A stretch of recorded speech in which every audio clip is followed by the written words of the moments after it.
നമസ്കാരം. ഓട്ടപ്രദർശനത്തിലേക്ക് എല്ലാ പ്രേക്ഷകർക്കും സ്വാഗതം. നിങ്ങളിപ്പോൾ കണ്ടുകൊണ്ടിരിക്കുന്ന ദൃശ്യം നിങ്ങൾ കാണുമ്പോൾ മനസ്സിലാകും.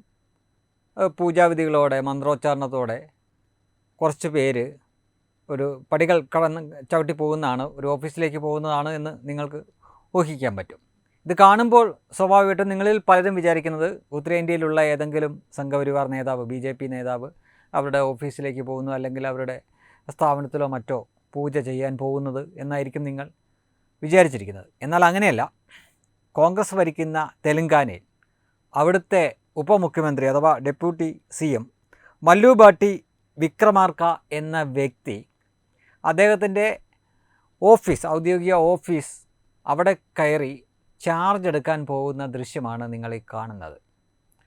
എനിക്ക് ഉറപ്പുണ്ട് നമ്മുടെ ഇവിടെയുള്ള മീഡിയകളൊന്നും മുഖ്യധാരാ മാധ്യമങ്ങളൊന്നും ഇത് നിങ്ങളെ ഒന്നും കാണിച്ചിട്ടില്ല. ഇത് കാണിക്കുമായിരുന്നു. ആ സ്ഥാനത്ത് ഏതെങ്കിലും ഒരു BJPയുടെ നേതാവോ മന്ത്രിയൊക്കെ ആയിരുന്നുവെങ്കിൽ തീർച്ചയായിട്ടും അവർ 24 മണിക്കൂറിനുള്ളിൽ തന്നെ ഒരു 10ഓ 20ഓ തവണ അവർ ആവർത്തിച്ച് ഈ ദൃശ്യങ്ങൾ നിങ്ങളെ കാണിക്കുമായിരുന്നു. പക്ഷേ ഇത് കോൺഗ്രസ് ഉപമുഖ്യമന്ത്രി ആയതിനാൽ അവർ നിങ്ങളെ ഈ കാഴ്ച കാണിച്ചില്ല. ഇത് നമ്മുടെ കേരളത്തിനടുത്ത് തന്നെ കിടക്കുന്ന, അല്ലെങ്കിൽ ദക്ഷിണേന്ത്യയുടെ ഭാഗമായിട്ടൊക്കെ പറയുന്ന തെലുങ്കാനയിൽ നിന്നുള്ള ചിത്രമാണ്. അങ്ങ് വടക്കേ ഇന്ത്യയിലെ ആയിരുന്നുവെങ്കിൽ, അതൊരു സംഘി നേതാവ് കൂടിയായിരുന്നുവെങ്കിൽ തീർച്ചയായിട്ടും ഞാൻ നേരത്തെ പറഞ്ഞ പോലെ നിങ്ങൾ ഇതിനകം പല തവണ ഈ ദൃശ്യങ്ങൾ കണ്ടു കഴിഞ്ഞേനെ. ഇനി കഴിഞ്ഞില്ല, മറ്റൊരു ദൃശ്യം കൂടി ഞാൻ കാണിക്കാം.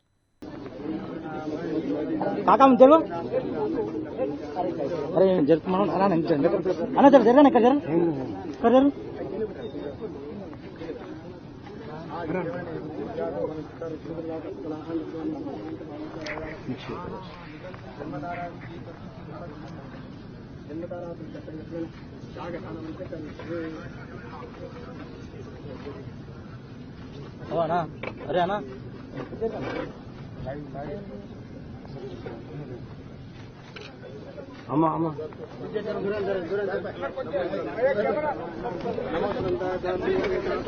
Sir sir sir sir sir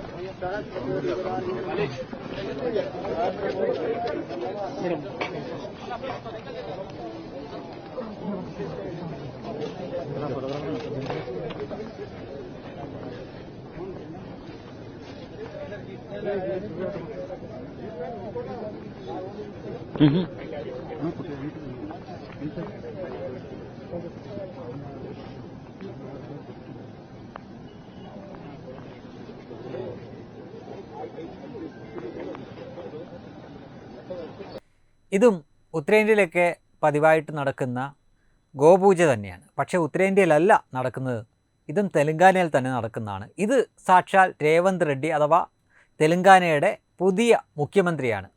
അദ്ദേഹം കോൺഗ്രസിൻ്റെ മുഖ്യമന്ത്രിയാണ് എന്ന് പ്രത്യേകിച്ച് പറയേണ്ട കാര്യമില്ലല്ലോ. ഒരുപക്ഷെ ഈ ദൃശ്യവും നിങ്ങൾ കണ്ടിരിക്കാൻ സാധ്യതയില്ല. ഇത് ഞാൻ കാണിക്കാനുള്ള കാരണം, ഉത്തരേന്ത്യയിലെ ഏതോ സംസ്ഥാനത്ത് അവിടെ ഗോവധ നിരോധനം നടപ്പിലാക്കിയപ്പോൾ, നിയമം മൂലം നടപ്പിലാക്കുന്നത് BJP സർക്കാർ മാത്രമല്ല, ഇന്ദിരാഗാന്ധിയുടെ കാലം മുതൽ, അല്ലെങ്കിൽ അതിനു മുമ്പ് മുതൽ വടക്കേ ഇന്ത്യൻ സംസ്ഥാനങ്ങളിൽ അത് പ്രാവർത്തികമാക്കിയിട്ടുണ്ട്.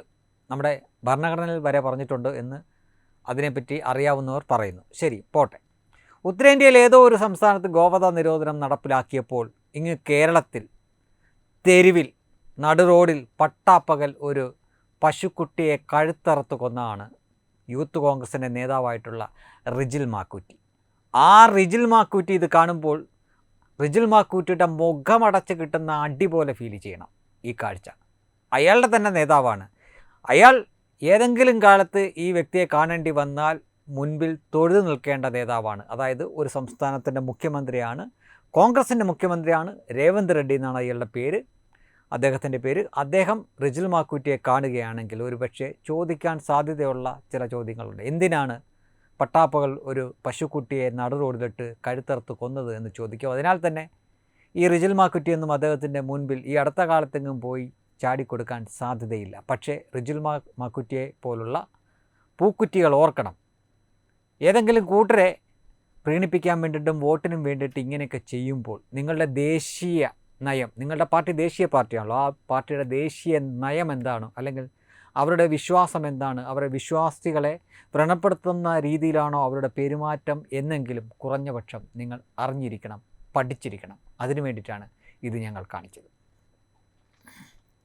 ഇനി നമ്മുടെ സംസ്ഥാനത്ത് കഴിഞ്ഞ കുറേ കാലമായിട്ട് നടക്കുന്ന ചില കാര്യമുണ്ട്. ഇതൊക്കെ ആസൂത്രിതമായിട്ട് നടക്കുന്ന കാര്യമാണ്. എത്ര പേരത് ശ്രദ്ധിച്ചിട്ടുണ്ട് എന്നറിയില്ല. നിങ്ങൾ ആത്മാർത്ഥമായിട്ടൊന്ന് ചിന്തിച്ച് നോക്കുക. ഇടതുപക്ഷം ഭരിക്കാൻ കയറിയിട്ട് അതിനുശേഷം ഈ കേരളത്തിൽ ഏതെങ്കിലും ഒരു ദളിതന് യഥാർത്ഥത്തിലുള്ള നീതി കിട്ടിയിട്ടുണ്ടോ എന്ന് നിങ്ങളൊന്ന് ചിന്തിക്കുക. ഞാൻ 4 കേസുകൾ പറയാം. എല്ലാവർക്കും അറിയാവുന്ന 4 കാര്യങ്ങൾ പറയാം. ഒന്ന് അട്ടപ്പാടിയിലെ മധു തന്നെയാണ്. ആ കേസ് എവിടെ എത്തി എന്ന് നമുക്കറിയാം. രണ്ടാമത്തെ കാര്യം വിനായകൻ എന്ന ദളിത് യുവാവായിട്ടുള്ളൊരു പയ്യൻ എന്ന് തന്നെ വേണമെങ്കിൽ പറയാം. വഴിയരികിൽ നിന്ന ഈ വിനായകനെ പോലീസുകാർക്ക് ഈ വിനായകൻ്റെ ഹെയർ സ്റ്റൈൽ ഇഷ്ടപ്പെട്ടില്ല. അവർ അടുത്തേക്ക് വിളിച്ച് ചോദ്യം ചെയ്തു. സംശയം തോന്നി പിടിച്ചുകൊണ്ടുപോയി ലോക്കപ്പിലിട്ട് തല്ലി. പിറ്റേ ദിവസം വിട്ടു. അപമാന ഭാരത്താൽ ഈ വിനായകൻ എന്ന ഈ പയ്യൻ ആത്മഹത്യ ചെയ്തു. അവൻ്റെ കുടുംബത്തിനും ഇതുവരെ നീതി കിട്ടിയിട്ടില്ല. ഇനി ഈ ആദ്യം പറഞ്ഞത് രണ്ടും പുരുഷന്മാരുടെ കാര്യത്തിലായിരുന്നെങ്കിൽ ഇനി ചെറിയ കുട്ടികളുടെ കാര്യം, അതും ദളിത് പെൺകുട്ടികൾ തന്നെയാണ്. ഒന്ന് നമുക്കെല്ലാവർക്കും അറിയാം, വാളയാറിലെ 2 പെൺകുട്ടികൾ.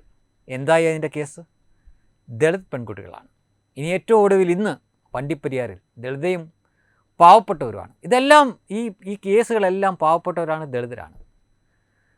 പാവപ്പെട്ടവരുടെ സംരക്ഷകർ, കർഷകരുടെ സംരക്ഷകർ, തൊഴിലാളികളുടെ സംരക്ഷകർ, ദളിതരുടെ സംരക്ഷകർ എന്നൊക്കെ പറഞ്ഞ് നടക്കുന്ന ഇടതുപക്ഷം ഭരിക്കുമ്പോൾ നമുക്കറിയാവുന്ന ഈ 4 കേസുകൾ, ഈ 4 കേസുകളിലും ഇതിലെ പ്രതികൾ ശിക്ഷിക്കപ്പെട്ടോ എന്ന് നിങ്ങൾ ആത്മാർത്ഥമായിട്ട് ചിന്തിക്കുക.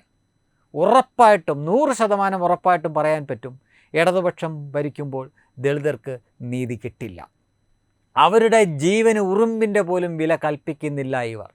ഇന്നത്തെ തന്നെ കാര്യം ഓർക്കുക. വണ്ടിപ്പെരിയാറിലെ ആ 6 വയസ്സുകാരിയായിട്ടുള്ള പിഞ്ചു ബാലിക, അത് പീഡിപ്പിക്കപ്പെട്ട് കൊല്ലപ്പെട്ടത് തന്നെയാണ്. ആ കാര്യത്തിൽ കോടതിക്കും സംശയമില്ല, ആർക്കും സംശയമില്ല. ഇന്നൊരുത്തനെ വെറുതെ വിട്ടിരിക്കുന്നു, നിരപരാധിയാണെന്ന് പറഞ്ഞു. ഓക്കെ, ആയിക്കോട്ടെ, അവൻ നിരപരാധിയാണെങ്കിൽ ആയിക്കോട്ടെ, ഒരു നിരപരാധിയും ശിക്ഷിക്കപ്പെടാൻ പാടില്ല. പക്ഷേ ഒരു അപരാധി അവിടെ കാണണമല്ലോ. എവിടെയായാൽ 3 വയസ്സ് മുതൽ ആ പിഞ്ചു കുഞ്ഞിനെ പീഡിപ്പിച്ചുകൊണ്ടിരിക്കുന്നതാണ്. അപ്പോൾ ഒരു അപരാധി അവിടെയുണ്ട്. ഈ 2 വർഷമായിട്ടും യഥാർത്ഥത്തിലുള്ള പ്രതിയെ കണ്ടുപിടിക്കാൻ പറ്റിയില്ല, അല്ലെങ്കിൽ ആർക്കോ വേണ്ടി അയാളെ ഒളിപ്പിച്ചിരിക്കുന്നു, മറച്ചു വെച്ചിരിക്കുന്നു എന്ന് വരുമ്പോൾ പറയൂ, ദളിതർക്കും പാവപ്പെട്ടവർക്കും ഈ കേരളത്തിൽ നീതി ലഭിക്കുമോ? കമ്മ്യൂണിസ്റ്റ് പാർട്ടിയെയും ഇവരുടെ നേതാക്കളെയും വിശ്വസിക്കാൻ പറ്റുമോ? കമ്മ്യൂണിസ്റ്റ് മന്ത്രിസഭ ഭരിക്കുമ്പോൾ ഏതെങ്കിലും ഒരു ദളിതന് നീതി കിട്ടുമോ എന്ന് ആത്മാർത്ഥമായിട്ട് ചിന്തിക്കൂ. ഇത്രയും മനുഷ്യത്വ വിരുദ്ധമായിട്ടുള്ള ഒരു സർക്കാർ വേറെ എവിടെയെങ്കിലും ഉണ്ടോ എന്ന് നിങ്ങൾ ചിന്തിക്കുക. ഈ 4 കേസിലും സർക്കാർ വിചാരിച്ചിരുന്നെങ്കിൽ അവരുടെ സംവിധാനങ്ങൾ ഉപയോഗിച്ച് ഇതിലെ യഥാർത്ഥ പ്രതികളെ നിയമത്തിൻ്റെ മുന്നിൽ കൊണ്ടുവരികയും അവർക്ക് അർഹിക്കുന്ന ശിക്ഷ വാങ്ങിക്കൊടുക്കാൻ പറ്റുമായിരുന്നു. ഇവിടെ അവർ മേനി നടിച്ചിട്ടുണ്ട്, ഇവിടുത്തെ കേരള പോലീസും സർക്കാരും. പക്ഷേ ആ കേസുകളിലെ എല്ലാം പ്രതികൾ അന്യസംസ്ഥാന തൊഴിലാളികളും മറ്റുമായിരുന്നു. ഈ അടുത്ത കാലത്ത് നടന്ന സംഭവത്തിൽ നമുക്കറിയാം, അതും അന്യസംസ്ഥാന തൊഴിലാളിയാണ്. പെരുമ്പാവൂരിൽ നടന്ന കേസും നമുക്കറിയാം, അതും അന്യസംസ്ഥാനത്തെയാണ്. എന്തിന്? സൗമ്യ കേസിലെ ഗോവിന്ദചാമി പോലും തമിഴനായിരുന്നു, അതും അന്യസംസ്ഥാനത്തുമാണ്. അത്തരം കേസുകളിൽ മാത്രമാണ് യഥാർത്ഥ പ്രതികൾ അല്ലെങ്കിൽ പ്രതികളെന്ന് ജനങ്ങൾ വിശ്വസിക്കുന്നവർ ശിക്ഷിക്കപ്പെട്ടിരിക്കുന്നത്. അല്ലാത്ത ഏതെങ്കിലും കേസിൽ രാഷ്ട്രീയമായിട്ട് ബന്ധമുള്ള, പ്രത്യേകിച്ചും ഇടതുപക്ഷ രാഷ്ട്രീയമായിട്ട് ബന്ധമുള്ള ഏതെങ്കിലും ഒരു കേസിൽ, ദളിത് കേസിൽ ആരെങ്കിലുമൊക്കെ ശിക്ഷിക്കപ്പെട്ടിട്ടുണ്ടോ എന്ന് ചിന്തിക്കൂ. ഇനിയും ഇവറ്റകളെ വിശ്വസിക്കണോ എന്ന് നിങ്ങൾ തന്നെ തീരുമാനിക്കുക. Web desk Tatvamayi news. By Diganta resort, Ahmedabad, Gujarat.